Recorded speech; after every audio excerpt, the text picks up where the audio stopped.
This clip is sponsored by Med Travelers. If you're an SLP interested in travel therapy, visit medtravelers.com to get started. What falls under that umbrella of speech sound disorders? Yeah, so I kind of think of it as kind of a spectrum in a way. I know when I was in the schools, we tended to use the term artic or articulation to mean all things related to speech. But when we're talking about articulation, or especially when I'm referring to an articulation deficit, what I'm talking about is an issue with the motor production of a particular sound, the phonetic motor production, getting your articulators in the right place. That's what we're talking about. But when we're talking about more phonological based errors, those preschoolers, early elementary aged kids who have more consistent pattern based or rules based errors, it's not just about having difficulty learning the motor production of the sound, but the underlying deficit for those kids is also understanding the rules for how those sounds are used in language, how they're used to change meanings of words.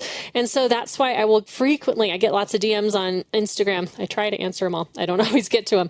But if I had a parent not that long ago DM me and say, I don't understand what is wrong with my son. I will tell him like you do, I say, make the snake sound. And he can do it. He does it great. And then I say, okay, now say the word snow. And he goes, no.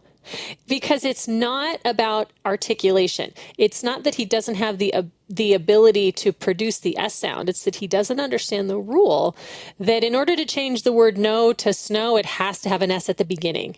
And so that's why a lot of times if we treat kids who have phonological deficits with an articulation motor-based type of intervention that we're used to, that's a really common traditional way of remediating that, we get overgeneralization because kids just think, oh, you just want me to put S on everything. We're not teaching them the rule that no, only this word has S, this one doesn't.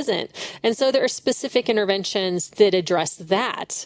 But then we also, under that umbrella of speech sound disorders, have our motor speech deficits, our motor speech disorders like apraxia, where it's not about a sound or the sound. It's not about a pattern of errors.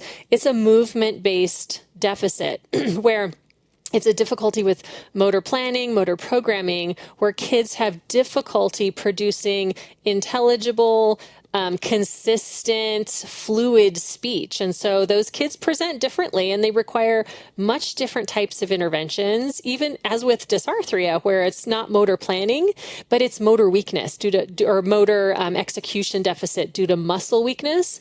And so we're going to use different types of strategies to treat the underlying reduced intelligibility that those kids present with. Because again, it's about the sound, which is articulation, or it's about the pattern, which is phonology, or it's about movement, which is apraxia or dysarthria. And then we actually have the kids, which is most of my caseload, and it's probably most of everybody's caseload, where they kind of have a combination of one, two, or both of, or all three of those, right? Like you might have a child with phonological deficits and maybe a lateral lisp, which would be an articulation motor-based mislearning of a sound. Or maybe they have a history of apraxia where they have those inconsistencies, deficits of prosody and things like that. But they also, and maybe as their motor speech system improves, they kind of have some really consistent phonological errors on top of it. So we kind of have to understand, okay, what really is the nature of the child's deficit? Because they're treated very differently. And so if we can understand that, if we can get to the heart of, okay, what's really going on with this child, then we're going to be able to help them much more efficiently.